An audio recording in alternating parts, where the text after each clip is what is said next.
Journey into space.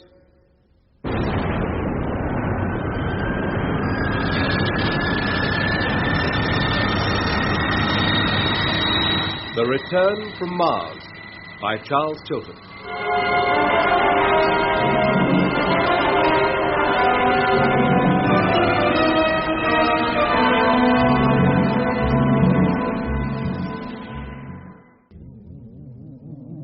Blimey! Here, wait a minute. What's wrong? 1600 miles an hour and no one driving? We're on automatic drive. Yeah, but suppose we meet Eel or another ship or something. We will avoid it. There is no danger. Well, if you say so. When we landed on this planet, it seemed completely devoid of life. It almost is. When we first saw it, we thought it was Earth. Yeah. Is that where you were from, Earth? What do you call this planet? Tribos. It means third. We are the third planet from the Sun. So is Earth. Oh? How many planets encircle your Sun altogether? 9. We have 12. Whereabouts in the galaxy is your system located? We have no idea. But 2 days ago, or what seemed like 2 days ago, we were in it, going back home from Mars. Mm-hmm. That's the 4th planet from the Sun. How we came to land in this place is a mystery. It was our fault. We apologize. Your fault?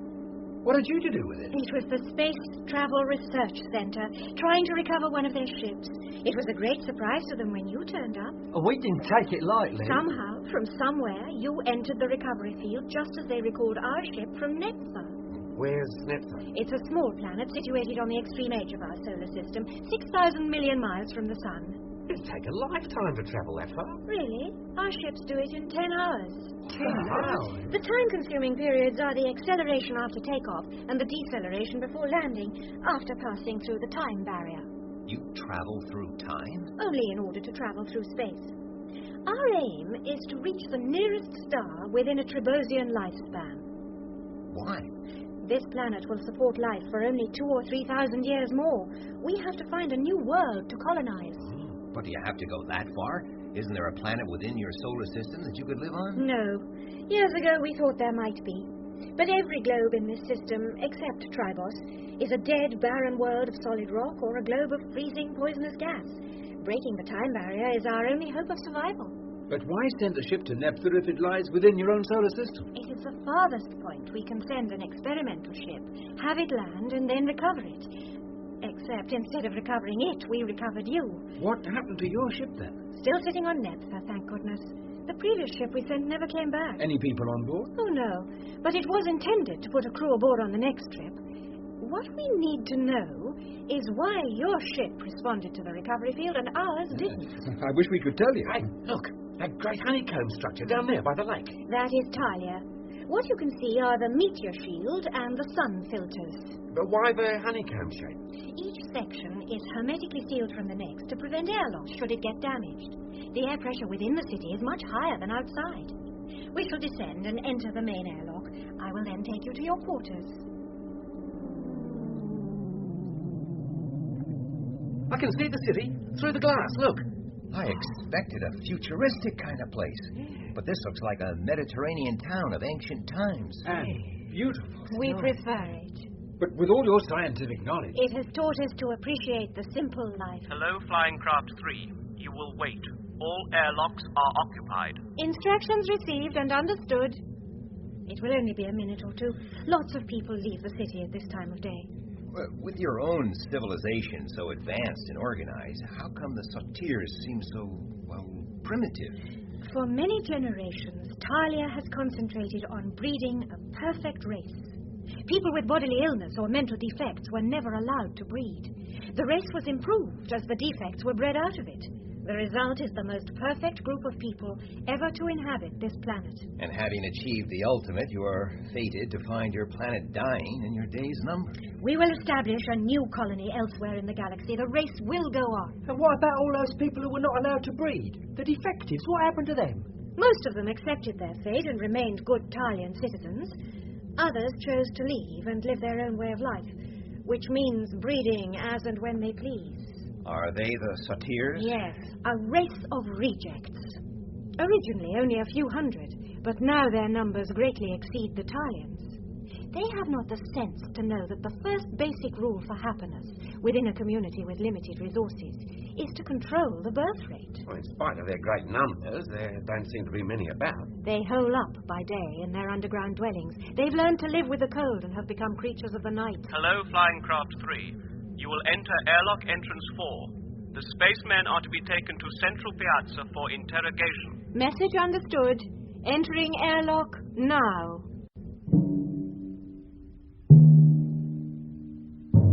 We entered the city and immediately descended into a vast underground park for flying saucers. Having alighted from the aircraft, we were whisked away by a moving platform, forward and upward to ground level, and then along roads flanked by walls about 10 feet high. The streets were laid out on a grid pattern. The movable platforms carrying pedestrians to all parts of the city took up most of the main roadways. Narrow streets without moving platforms divided one block of buildings from another. Airtight doors were built into the walls of these narrow ways and opened into residences built very much in the style of an ancient Roman townhouse.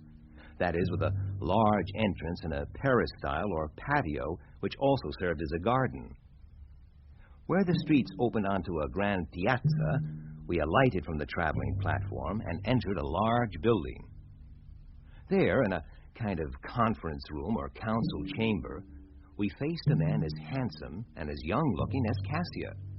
He questioned us for what seemed to be hours on who we were, where we had come from, and where we were headed before the recovery field engulfed us and brought us, somewhat violently, to Tribos. We explained time and again how, so far as we knew, we had not traveled from a planet encircling some distant star. We believed we were still within our own solar system, though exactly where was a deep mystery. My suggestion that somehow we had moved forward or backward in time was pooh-poohed. Our ships utilize time only in order to travel through space. The movement is sideways, not forwards or backwards. You must have traveled here from the region of Neptha. That is why the constellations are known to you but distorted in shape. Neptha must be the planet you call Earth. He treated us politely, but grilled us with never-ending questions. The appearance of our ship in place of the one expected had given the Trebosian scientists a great shock. They obviously had no idea what to make of us, who were so like them in appearance.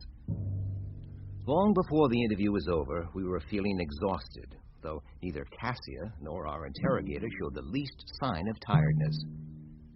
At last, we were released, and Cassia was permitted to show us to the house we were to occupy for the next Trebosian year or more.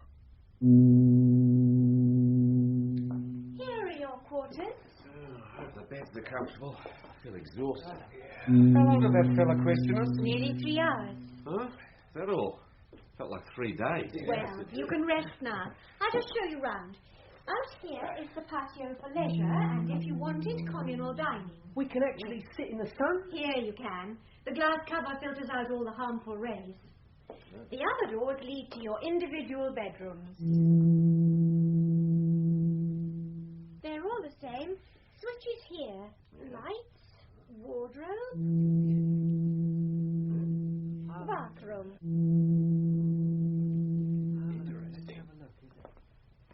Is that the shower? Yes. There. I'm making a shower. That's just a thin jet of water. Oh, it's not water. Water for washing is against the law. It is cleansing oil. Are you that short of water? Not for immediate use, but we have to think 100 years ahead. Our water supply is rapidly vaporizing away. This oil smells good. I'll leave you to refresh yourselves. Oh, wait a minute. Yes?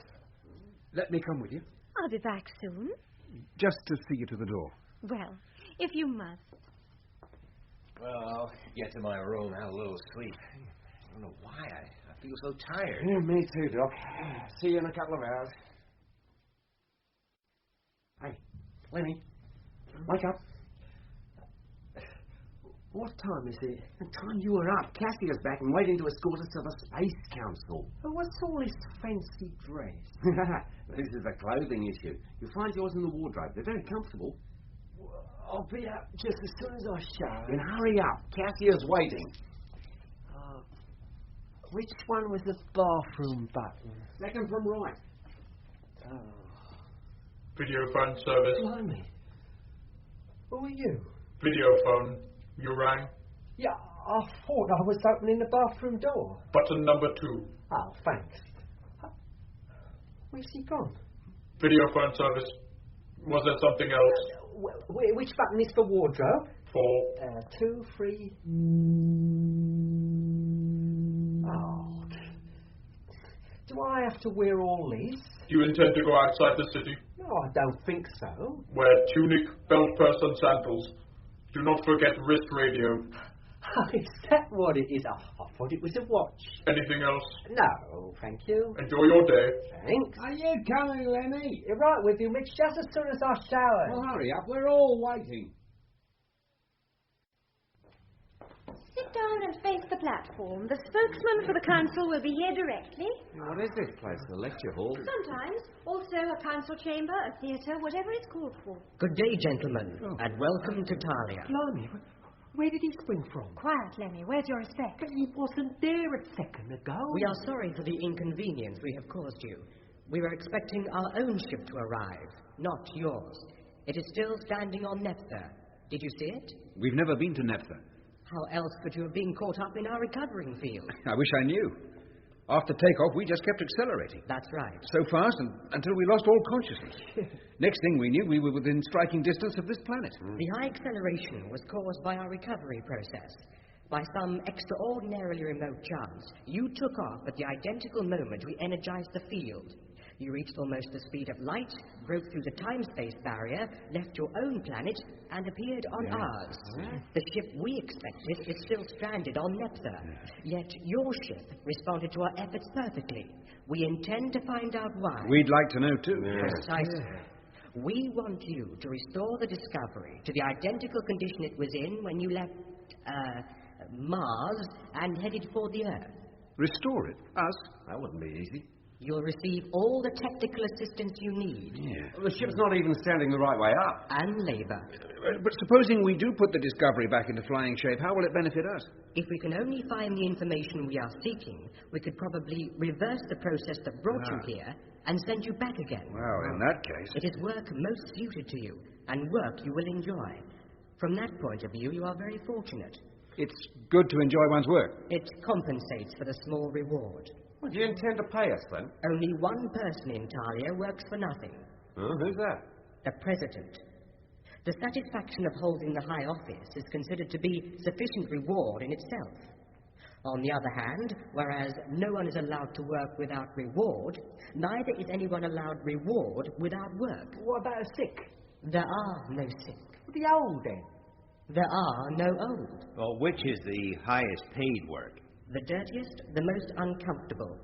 Labour in the recycling plants, the sewers, or the hydroponic farms, all of which operate underground. And the amount of pay? Work is rewarded in energy units. The harder you work, the more are marked to your credit. Units can be exchanged for material goods.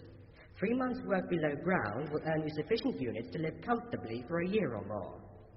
After that initial effort, one can usually coast along working at more pleasurable tasks for less pay. You expect us to abide by this custom? Of course. So long as you remain in Talia, you will be subject to all its laws and will devote your lives and dedicate your work to its benefit. And how much reward can we expect from working on the Discovery? Very little, I'm afraid. Such work is placed high in the satisfaction category, and therefore yields very little material return. But we will have to pay for the place we live in, food, all that? Yes. So we can't start work on the ship until we've earned our basic keep. We require you to begin work immediately. But 3 of you will work on the ship. The 4th will take up some employment and earn the bodily needs and comforts of the others. You start tomorrow. Transport to the site will be supplied and will leave at daybreak. Inform your guide of any difficulties. She is there to assist you. Yes. Thank you, gentlemen, and good work. What? He's gone. As quick as he came. The interview is over. He looks so real. What we saw was a picture. He was in another part of the city. We must leave now. I'll escort you back to your house. Did he mean what he said about dividing the work between us? Oh, yes. You would not remain here long if you worked only at the things you enjoyed. One of you will have to earn sufficient units for all. Well, don't all look at me. The radio needs refitting too. Yes, Lemmy, but it's the least important. And it can be left till last. So while you lot are enjoying yourselves, I've got to work in the stock market. As soon as we've made sufficient progress for you to start on the radio, one of us will take your place. I suppose we got to do what that geezer says. Of course. Well, I mean, we could refuse, couldn't we? Yes, but you would have to leave Talia and be banned from entering it or any Trebosian city again. Well, isn't there somewhere else for us to go? Oh, yes, the planet is large. There's plenty of room. But very inhospitable. Very. And no Cassia to look after us. No. We shall stay here. Does that answer all your questions, Lemmy? Yeah. Good. Now you get a little rest. We'll prepare a nice dinner for you. Oh, thanks. Chin up, Lemmy. Yeah, it's easy to say chin up. Chin up already. Now. Videophone service. Yeah, you've got an employment office. What kind of employment are you seeking? The kind of place the biggest wages. I've got 3 dependents to keep. You will have to work hard and long to support 3. Oh, I know. For employment department, you take the red track to the Piazza of Sciences. Change for the blue track to the Piazza of Occupations.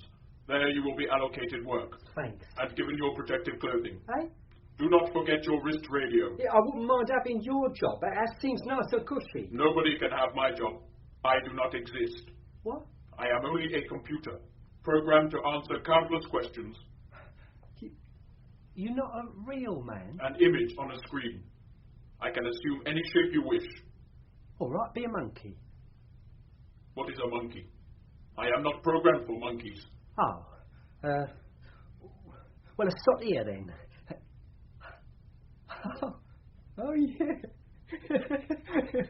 That's very good. Was there something else? No, that'll be all, thank you. Have a good day. And you.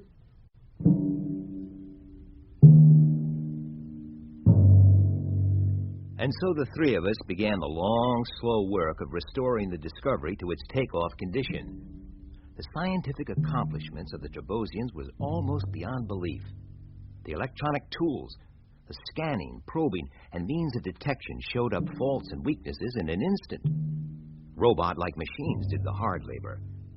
Yet in spite of all the intellectual and physical help, it was a slow process, and tiring, as the Trebosian day was so much longer than that of Earth. The most difficult task was to find the right fuel to fire the rocket motors. Such chemistry had never been manufactured on Tribos before. It took their scientists weeks merely to analyze our meager remaining fuel supply. Then they had to find a way to manufacture it in sufficient quantities to fill the ship's tanks. More than 6 Trebosian months of work lay before us. Meanwhile, we settled into our life in Talia and found it much to our liking. Not so Lemmy. And while you lot are spending your days out in the sunshine enjoying your work, I'm way down in the bowels of the earth working my inside out at the worst job I've ever had. What did you do that's so unpleasant? Well, the dark, for one thing. These Talians don't seem to need the same amount of light as we do. And then there's the smell. What of? The recycling plant. You got no idea. Everything has to be recycled. Every bit of refuse, waste material, soil, water, everything. I would have thought the scientific interest in such work would compensate for the unpleasantness. You what? Transport for Discovery worksite now waiting in Bay 2. Would all concerned please take their places in the aircraft? We have to go. Try not to be too downhearted. I know, I'll have a party. We'll see you tonight, Lemmy. And don't fall asleep on the job. I can't help it. After 4 or 5 hours, I'm dead tired. I've got to have some sleep or I'd fall down right where I was. Don't they mind? No, well, not if I stay behind and make up for the hours I lost. Oh, that's why you're always back so late. Yeah, that and trying to get clean afterwards. Transport to Discovery site is about to leave. Please take your places. Come on, before they leave us behind. Yeah, don't you lot get tired? Oh, sure we do, Lemmy. In the afternoon, especially. Well, what do you do about it? We stretch out on the takeoff couches and have a sleep. Trust you. Time for work. All right, I know. Don't forget your protective clothing and breathing apparatus and your wrist I've got radio. half a mind to sling the old lot in the slush just as soon as I get down there. A rebellious attitude will not be tolerated. No, I'm only joking. I love my work, really I do. That's the spirit. Have a good day. Don't get worse days than these I've never seen.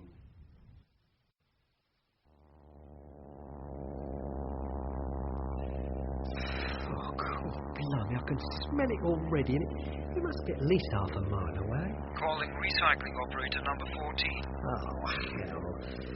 What's up? There is a clogging at sluice number 5 at the end of the gallery you are now in. Proceed to sluice and clear the obstruction. Apparatus for clearance and dissolving agents are stored near sluice. Do you hear? I heard, and I understood. Please report back when task is completed. Right.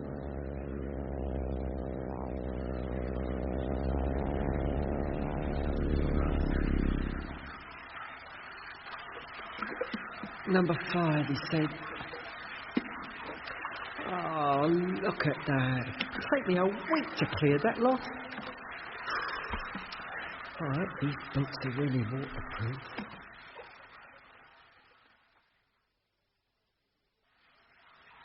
Hello, recycling unit, operator number 14 calling. Recycling direction. Now, I've worked for a good hour trying to clear that sluice. The solid metal's breaking up, but the water doesn't flow. I think a pump has failed. Number 5 pump is situated at end of gallery, almost directly opposite sluice. Yeah, I see it. Am I going to get the transport truck up there? As far as the pump, at least. Please report on condition of pump. Right. It looks pretty dark. Use your light. Of course, I was talking to myself, really.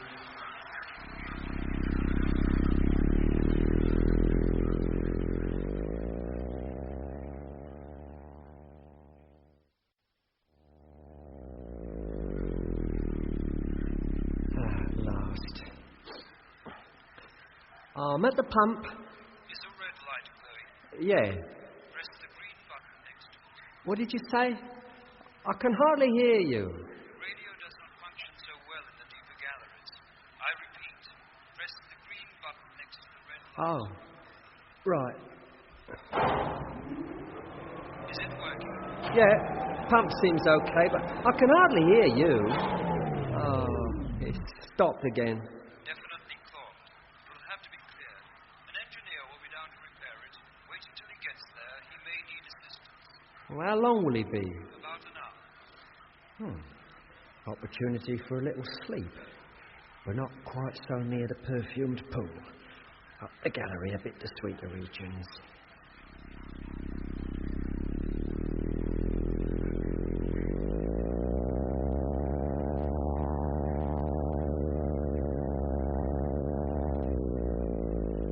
This is far enough. Get lost if I'm not careful.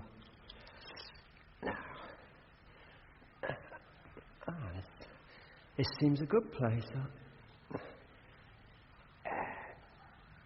That's better.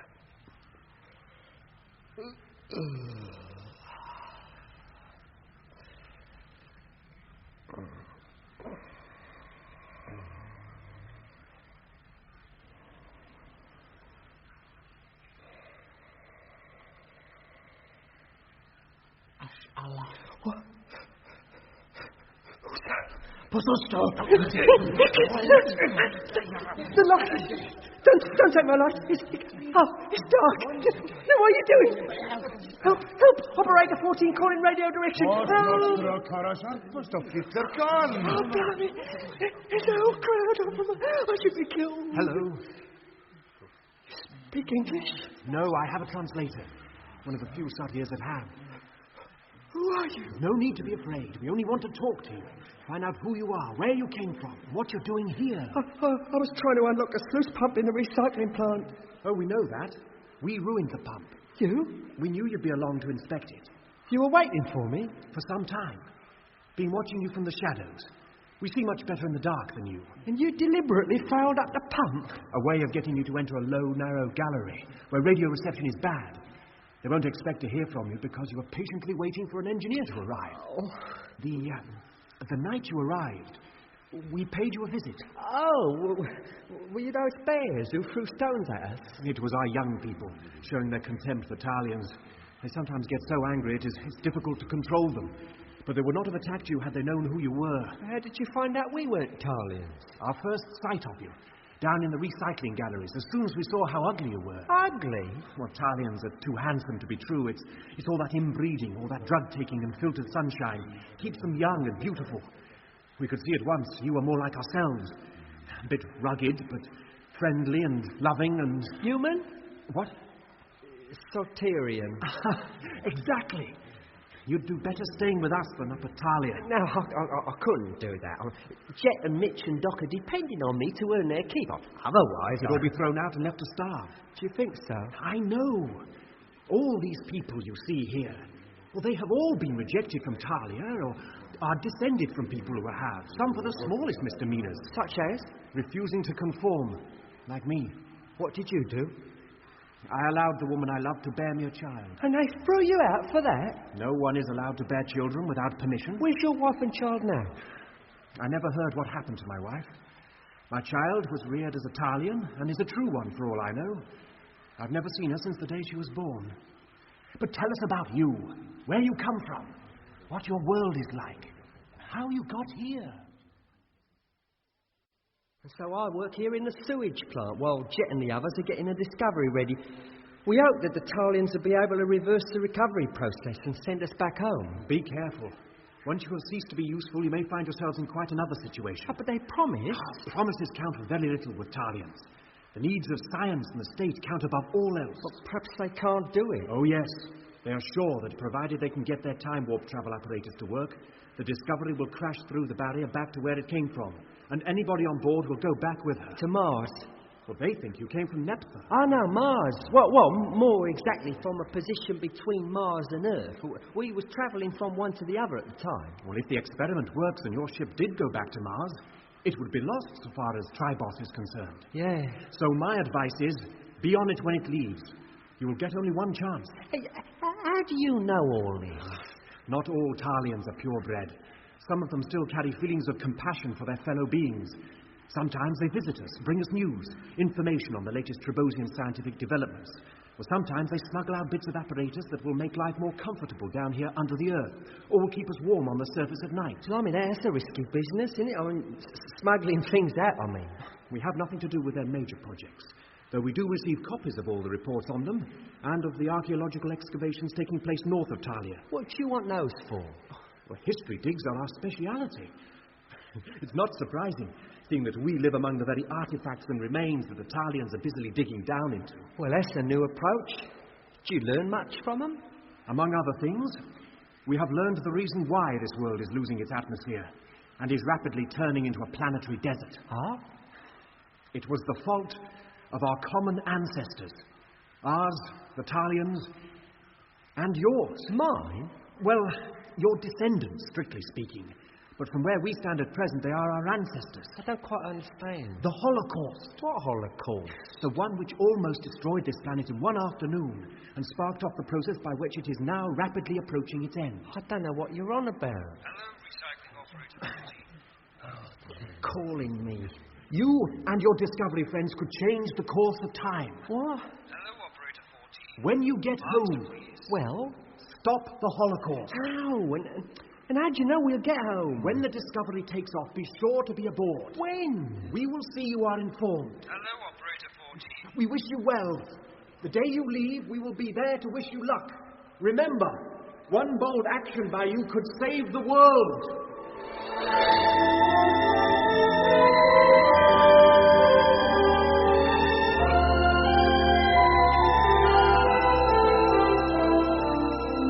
Journey into Space, The Return from Mars, was written by Charles Chilton. John Pullen played Jeff Morgan, Anthony Hall Lemmy, Ed Bishop Doc, and Nigel Graham Mitch. Elizabeth Proud was Cassia, and other parts were played by Patrick Barr, David Bradshaw, Graham Faulkner, Stephen Garlick, John McAndrew, Sean Probert, Christopher Scott, and John Webb. Journey into Space was directed by Glyn Dearman.